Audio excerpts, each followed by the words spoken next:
இப்போ இந்த டீலிமிட்டேஷனை ஒட்டியே தமிழ்நாட்டுல இன்னொரு போராட்டம் நடக்குது அப்படின்னா, அது 3வது மொழிக்கு எதிரான அந்த போராட்டம். மும்மொழி கொள்கையை எதிர்த்து நடக்கக்கூடிய அந்த போராட்டம். இந்த மீட்டிங்லயுமே அதனுடைய எதிரொலிப்பு இருந்ததாக நான் பார்த்தேன். என்னன்னா, அந்த மீட்டிங்கை பொறுத்தவரைக்கும் இரு மொழியில மட்டும் தான் கெஸ்ட்டுகளோட பெயர்கள் இருந்துச்சு. அதுலயுமே ஆங்கிலத்துல அவங்களோட பெயரும், அவங்க தாய்மொழியில அவங்களுடைய பெயர்கள், கெஸ்ட்டுடைய பெயர்கள். உதாரணமா ரேவந்த் ரெட்டி அப்படின்னா தெலுங்குலயும், பஞ்சாபுடைய முதலமைச்சருக்கு வந்து பஞ்சாபிலையும் அப்படின்னு சொல்லிட்டு அவங்களுடைய தாய்மொழியிலேயே வந்து நேம் கார்டு போட்டிருந்ததா பார்க்க முடிந்தது. இது எப்படி பார்ப்பது? ஒன்றிய அரசு எப்படி நடந்து கொள்ள வேண்டும் மாநிலங்கள் கிட்ட அப்படின்றதுக்கு இந்த மீட்டிங்கே தமிழ்நாடே ஒரு மெசேஜா சொல்லியிருக்கு அப்படின்னு சொல்லி பார்க்கலாம். அதாவது தமிழ்நாடு ஆரம்ப காலம் தொட்டு இந்தியாவுக்கான ஜனநாயகம், சமத்துவம், கூட்டாட்சி தத்துவம் இதையெல்லாம் எப்படியெல்லாம் நடந்துக்கணுங்கிறத கிளாஸ் எடுத்த ஒரு மாநிலம். நீங்க இன்னைக்கு தமிழ்நாட்டு முதலமைச்சர் அழைக்கிறார், திமுக தலைவர் அழைக்கிறாருங்கிறதுனால கிட்டத்தட்ட 7 மாநிலத்தினுடைய பிரதிநிதிகள் கூடி வராங்க. நீங்க அதை யோசிச்சு பார்த்தோம்னா அதனுடைய பிரம்மாண்டம் புரியும். நீங்க வந்து அகாலிதளம் வந்து அனந்தாபூர் சாஹிப் செயல் திட்டம்னு கொண்டு வந்த ஒரு கட்சி. அந்த காலத்திலிருந்து வலுவான ஒரு மாநில சுயாட்சிக்கான சாம்பியன் அவங்க. இடையில பிஜேபிக்கு போய் தங்களுடைய ரூட்டை விட்டுட்டாங்க, தங்களுடைய ஐடியாலஜி எல்லாம் விட்டுட்டாங்க. இன்னைக்கு அவர்கள் மீண்டும் மாநில சுயாட்சியை நோக்கி தங்களுடைய ஐடியாலஜியை நோக்கி திரும்பி வந்திருக்கிறார். அது ஒரு செய்தி. அப்படிப்பட்ட அகாலிதளமும் ஆம் ஆத்மியும் எதிரெதிரான கட்சிகள், சொந்த மாநிலத்துல கூட சேர்ந்து நிக்க மாட்டாங்க. அதே கதை தான் காங்கிரஸுக்கும் இவங்க பிஜு ஜனதா தள்ளும் சேர்ந்து நிக்க மாட்டாங்க. தெலுங்கானாவை எடுத்துக்கிட்டீங்கன்னா ரேவந்த் ரெட்டி காங்கிரஸும் கேடிஆரும் வந்து போன வாரம் வரைக்கும் கூட மிக கடுமையாக கொச்சையாக ஒருவரை தாக்கி கொண்டவர்கள். சாவுக்கு காத்திருக்கேன்னு இந்த தரப்புல இருந்தும் அந்த தரப்புல இருந்தும் மாறி மாறி பேசிக்கிட்டவங்க.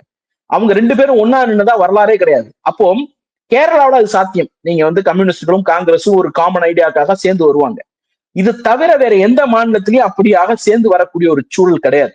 இன்னைக்கு பஞ்சாபில் 2 எதிர்கட்சிகளை ஒருவர் சீண்டிக் கொண்டே இருக்கக்கூடிய கட்சிகளை, அதே போல ஒடிசாவினுடைய 2 எதிரெதிர் துருவங்களை, தெலுங்கானாவினுடைய 2 எதிரெதிர் துருவங்களை ஒரே ஹாலுக்குள்ள ஒன்னா உட்கார வச்சு ஒரு காமன் காசுக்காக ஒன்றிணைந்து தீர்மானம் போட முடியுங்கிறத நிகழ்த்தி இருக்கிறாங்கல்ல.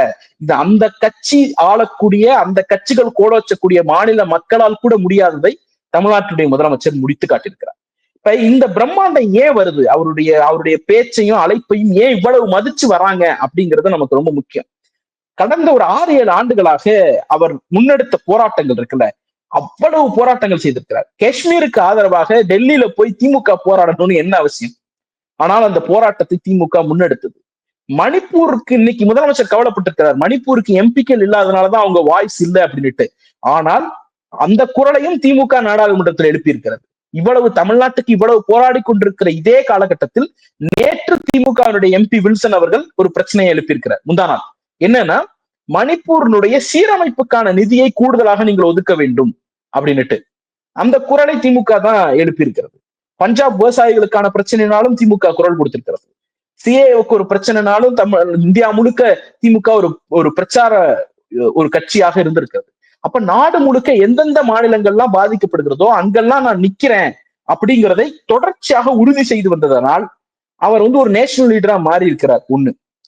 2வது, அவர் சொன்னா சரியா இருக்கும் அப்படிங்கிற அந்த கிரெடிபிலிட்டி வந்து தமிழ்நாடு முதலமைச்சர் மீது மற்ற மாநிலங்களுக்கும் மற்ற மாநில கட்சிகளுக்கும் வந்து சேர்ந்திருக்கிறது அப்படிங்கிறதையும் நாம சேர்த்து பார்க்கணும்.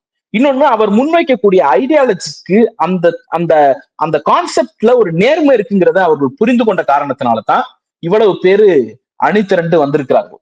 சோ ஒரு டாலஸ்ட் லீடரா நீங்க இன்னைக்கு பிரதான எதிர்கட்சி தலைவர் எடப்பாடி பழனிசாமி யாரு கூட சண்டை போட்டுட்டு இருக்காரு? யார் அவர் வந்து அவர் பேச்ச வந்து அவருடைய அழைப்பை வந்து செங்கோட்டையனே வந்து கேட்கறது கிடையாது.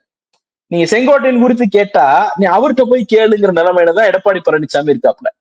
அந்த இடத்திலிருந்து பார்த்தோம்னா தமிழ்நாடு முதலமைச்சர் அடைந்திருக்கக்கூடிய இந்த உயரம், அவருக்கான கிரெடிபிலிட்டி, அவர் முன்வைக்கக்கூடிய தத்துவத்தின் பலம், இதெல்லாம் புரியும். நீங்க இவ்வளவு ஸ்ட்ராங்கான ஒரு மீட்டிங்க இன்னைக்கு நம்ம ஹோஸ்ட் பண்ணிருக்கோம். ஸோ இதை வந்து இவங்களால பொறுத்து கொள்ள முடியல எதிர்கட்சிகளால. அதனால ஏதாவது சண்டை வருமா, அது வருமா, இது வருமா அப்படின்லாம் பார்த்தாங்க. ரொம்ப டாக்டிக்கலா தத்துவ அடிப்படையில் அதை முறியடிச்சிருக்கிறார். இருமொழி கொள்கை தான் அப்படிங்கிறத மீண்டும் நாம முறியடிச்சிருக்கிறோம், உறுதி பண்ணிருக்கிறோம். அதாவது திமுக வந்து என்னைக்குமே தன்னுடைய மொழியை பிறர் மீது திணிக்க வேண்டும் என்று எதிர்பார்த்து கிடையாது, சொல்லிக் கொடுக்க தயாரா இருந்திருக்கும். திமுகவினுடைய போராட்டங்கள் எல்லாமே வந்து பட்டியலிடப்பட்ட எல்லா மொழிகளுக்குமான போராட்டமாக தான் இருந்திருக்கிறது.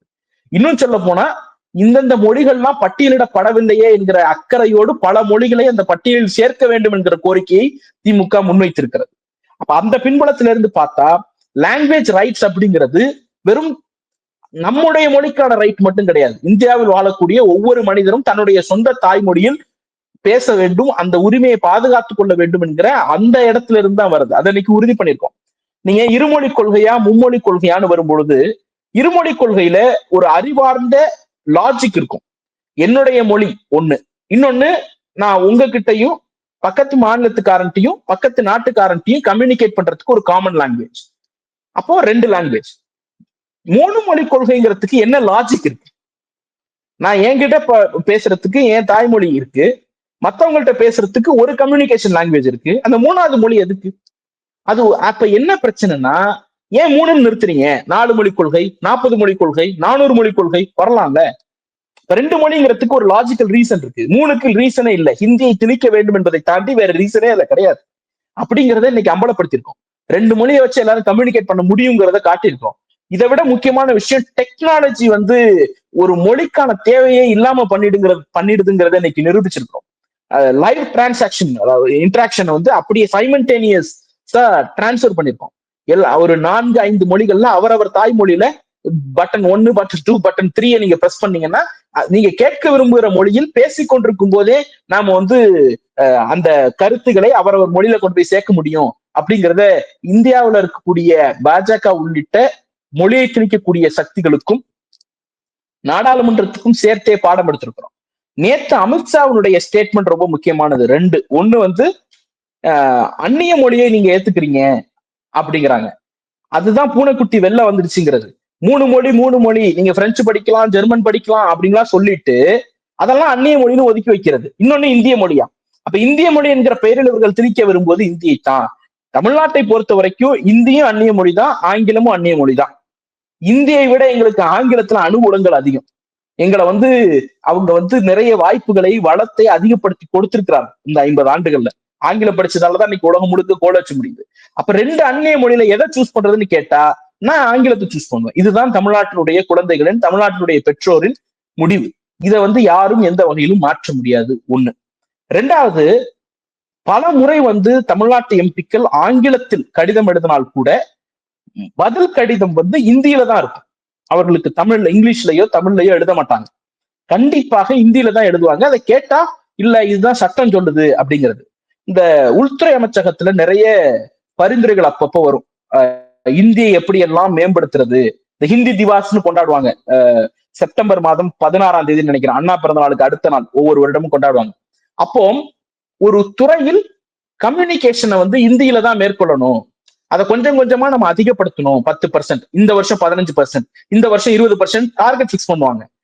அப்படி ஒவ்வொரு துறையிலும் இந்தியை புகுத்துவதற்கு சட்டம் போட்ட ஒரு உள்துறை அமைச்சர் இன்னைக்கு நான் எல்லா மாநிலங்களோடும் அவரவர் தாய்மொழியிலேயே உரையாட போறேன் அப்படின்னு சொல்றாருன்னா திமுக பற்ற வைத்த நெருப்பு இந்தியா முழுக்க பத்தி எரியுதுன்னு அர்த்தம்.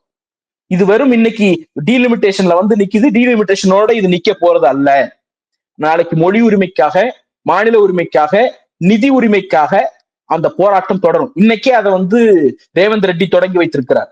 அதை நிதி உரிமை பற்றியும் நாம் பேச வேண்டும்ங்கிற புள்ளியை அவர் சுட்டி காட்டியிருக்கிறார். அவர் ஒருபடி மேல போய் அடிச்சிருக்கிறார். 24% தான் தென்னிந்திய மாநிலங்களுக்கு கொடுக்குறீங்க, அதை 33% தான் நீங்க அதிகப்படுத்தணும்னு கேட்டிருக்கிறார். ஏன்னா பெஸ்டா பண்றவங்களுக்கு இன்சென்டிவ் கொடுங்க, நாங்க மக்கள் தொகை கட்டுப்படுத்தணும், எங்களுக்கு இன்சென்டிவ் கொடுங்கிற கேள்வி நியாயமான கேள்வி. இன்னொரு முக்கியமான இடம், இவங்க எல்லா இடத்துலயும் மெரிட்னு பேசுவாங்க. எப்பெல்லாம் நம்ம இடஒதுக்கீடு கேட்கிறோமோ பிற்படுத்தப்பட்ட மக்களுக்கு, மிகவும் பிற்படுத்தப்பட்ட மக்களுக்கு நாங்க 50%க்கு மேல இருக்கோம், ஏன் இடஒதுக்கீட்டை 27% நீங்க சுருக்கி வச்சிருக்கீங்க, பட்டியலினத்தோர் அவங்களுக்கு ஏத்த மாதிரி இடஒதுக்கீட்டு அளவை உயர்த்துங்க அப்படின்னு கேட்டோம்னா இல்ல மெரிட் பாதிக்கப்படும், ஜெனரல் கோட்டாக்கு நமக்கு இடஒதுக்கீடு வேணும் அப்படிங்கிறாங்க. அப்ப மெரிட்ங்கிறது என்ன? பெட்டரா பெர்ஃபார்ம் பண்ற ஒருத்தன் பாதிக்க கூடாதுங்கிறதுக்காக தானே நீங்க ஜெனரல் கோட்டான்னு ஒண்ணு இது பண்ணி வச்சிருக்கீங்க. பிசிக்கு ஏத்த மாதிரியும், எஸ்டிக்கு ஏத்த மாதிரியும், எஸ்டிக்கு ஏத்த மாதிரியும் எண்ணிக்கை ஏத்தாம வச்சிருக்கீங்க. அதையே மாநிலங்களுக்கும் பொருத்தி பார்க்கலாம்ல. பெஸ்டா பெர்ஃபார்ம் பண்ணிருக்கோம்ல, எங்களுக்கான மெரிட் பாதிக்கப்படுது இல்ல. அப்ப எங்களுக்கு நீ இடத்தை அதிகப்படுத்தி தானே கொடுக்கணும். இப்ப இந்த கேள்வியை நாம் அடுத்தடுத்து கேட்க வேண்டியிருக்கிறது. இது மாநில சுயாட்சியினுடைய வரலாற்றில், தமிழ்நாட்டினுடைய வரலாற்றில், மிக மிக குறிப்பாக திமுகவினுடைய வரலாற்றில் மிக முக்கியமான நாள், ஒரு திருப்பு முனையான நாள். இந்தியாவினுடைய டாலஸ்ட் லீடர்ல வந்து தமிழ்நாட்டினுடைய முதலமைச்சர் ஒருவராக இருக்கிறார். இது எல்லாத்த விட முக்கியம், மோடி வந்து எல்லாரையும் தோற்கடிச்சிருக்கிறார். எல்லாரு கூடயும் முட்டி மோதி ஏதோ ஒரு முறையாவது தோற்கடிச்சிருக்கிறார். மோடி இதுவரை தோற்கடிக்காத ஒருவர், மோடியால் தோற்கடிக்க முடியாத ஒரு தலைவர் இருக்கிறார்னா அவர் தமிழ்நாட்டினுடைய முதலமைச்சர் தான். அதனாலதான் இந்த கிரெடிபிள் ஃபேக்டர் எல்லாம் அவர் மேல வருது. அவர் பின்னால் இவ்வளவு மக்கள் அணிவகுக்கிறார்கள், இவ்வளவு தலைவர்கள் அணிவகுக்கிறார்கள்.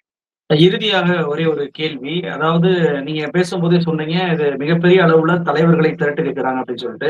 2024 தேர்தல்ல இந்தியா கூட்டணி உருவாவதற்கும் அடித்தளமிட்டவர் நம்முடைய முதலமைச்சர் ஸ்டாலின் அவர்கள் தான். அதே போல இப்ப டீலிமிடேஷனுக்கு எதிராகவும் இவ்வளவு பெரிய ஒரு கூட்டத்தை திரட்டி இருக்கிறாங்கல்ல, இது எத்தகைய ஒரு பதற்றத்தை ஒன்றிய அரசுக்கு ஏற்படுத்தும் நினைக்கிறீங்க? ஏன்னா நீங்க குறிப்பிட்டதை போல ரேவந்த் ரெட்டி அவர்கள் டீலிமிடேஷனை தாண்டி வரி பகிர்வு குறித்து பேசுறார். முதலமைச்சருமே தன்னுடைய உரையில வந்து இந்த டீலிமிடேஷனால நம்மளுக்கு வரி கிடைப்பதும் குறையும், பெண்கள் பாதிக்கப்படுவாங்க, மாணவர்கள் பாதிக்கப்படுவாங்க, விவசாயிகள் பாதிக்கப்படுவாங்க அப்படின்னு சொல்லிட்டு மிகப்பெரிய பட்டியலையும் போட்டிருக்கிறார். அப்ப இது பிஜேபிக்கு ஒரு பதற்றத்தை ஏற்படுத்துமா இந்த கூட்டம் என்பது?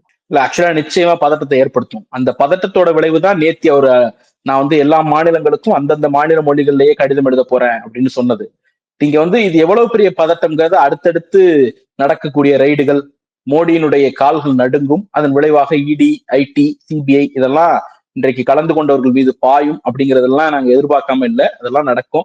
அதற்காக எல்லாம் ஓய்ந்து போறது இல்லை. 2024க்கு முன்பும் அவர்கள் இந்த மாயாஜாலத்தை எல்லாம் காட்டினார்கள், இதை விட கடுமையாக காட்டினார்கள். அதனால அது குறித்தெல்லாம் பயப்படுறது இல்லை. இது என்ன பிரச்சனை அப்படின்னா, வெடித்து கொண்டிருக்கிற எரிமலையை வந்து ஒரு வாளியில தண்ணி எடுத்துட்டு போய் அணைச்சிடலான்னு அண்ணாமலை என்கிற கோமாளி சுற்றி கொண்டிருக்கிறார். இதனுடைய உண்மையான வீரியமும் இதனுடைய உண்மையான தாக்கமும் மோடிக்கும் அமித்ஷாவுக்கும் நல்லா தெரியும். அது கோமாளி அண்ணாமலைக்கு தெரியாம இருக்கலாம். நான் வந்து எப்படியாவது இதுல தண்ணியை ஊத்தி அணைச்சிருவேன் அப்படின்ட்டு உள்ள வரலாம். இது வெடிக்க போகிற எரிமலைங்கிறது ஒன்றிய பாஜகவுக்கு நன்றாக தெரியும். நிகழ்ச்சியில் கலந்து கொண்டு பல்வேறு அரிய தகவலை நம்ம நேயர்களுக்கு விளங்க முடிய எடுத்துக்கொண்டீங்க. ரொம்ப நன்றி.